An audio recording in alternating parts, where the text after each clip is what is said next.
Now to the Republican race for the White House. Newt Gingrich dropped a political bombshell this week on his party when during the last debate said the GOP should take a, quote, humane approach to illegal immigration. Let's take a listen.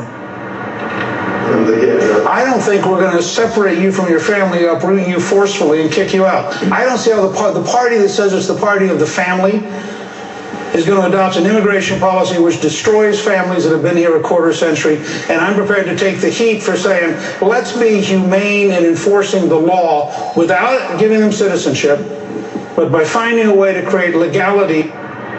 Joining me now is GOP strategist Danny Vargas. He is the former chairman of the Republican National Hispanic Assembly. Danny, good morning.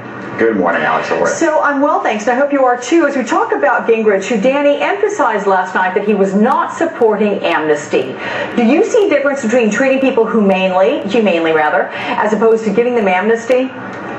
No, I think amnesty, as we saw in 1986, was basically letting people off scot-free without having to pay any kind of a penalty for having done something wrong. That's not what Newt is talking about. That's not what any of us are talking about. I think that we do need to be able to reform the immigration system. We need to have these folks step up, go through a background check, pay a fine, go through a litany of processes before they can become legal to remain in the United States. And I really do think the stance that Newt took, which was a thoughtful, reasoned approach, says that citizenship should not necessarily be on the table, but we do need to find a way to be able to get these folks out of the shadows and out of the underground economy and into the light of day.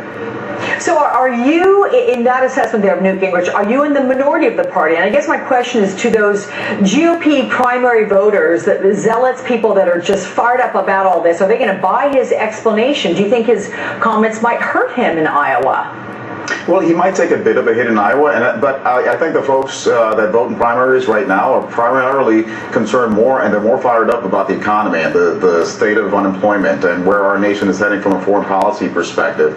I think immigration reform is one of those hot-button issues, and I think they think that something ought to be done about it. I think Iowa voters are fairly sophisticated. They understand that to deal with such a big, vexing, complex issue, you do need a reasoned, rational, thoughtful approach, and I think that's what Newt demonstrated. But I do think that he may take a hit from those that are most ardently against immigration reform. Okay, typically the GOP uses some harsh language when it comes to illegal immigration. Back in September, you had Rick Perry taking some heat. He was one at that point that was saying people opposed to in-state tuition rates for children of illegal immigrants, quote, don't have a heart. Could this tone, though, be a way to bring Hispanic voters to the GOP candidates? Well, so yeah, tone matters, and tone is one of those things that it's hard to be able to quantify, but it's different than policy. I think from a policy perspective, you've got a lot of leading Republicans at the national level that have been trying to find a way to be able to thread the needle and find a solution to this big, vexing issue. But you've also got a lot of folks who have dealt with immigration reform in the Hispanic community in a way that's turned a lot of voters off. And frankly, as a concerned American, as a proud patriotic veteran, as a lifelong Republican, I get concerned when there is a voting bloc among Hispanics that are traditionally more conservative than liberal, that are more inclined to be more family-oriented, that are more inclined to be faith-based and more probably willing to vote for Republicans. But when the tone turns them off and it puts them in a situation where they may feel that the Republican values may be more in line with their values, but they're concerned about the tone, I think that hurts us as a party, particularly when we see a community that's 15% of the population today, but will be 30% within the next 50 years. Okay, Danny Vargas, many thanks for that. I'm going to have to cut you off there because we're keeping an eye on things with regard to Mars right now, if you didn't know. Everyone, we are keeping a close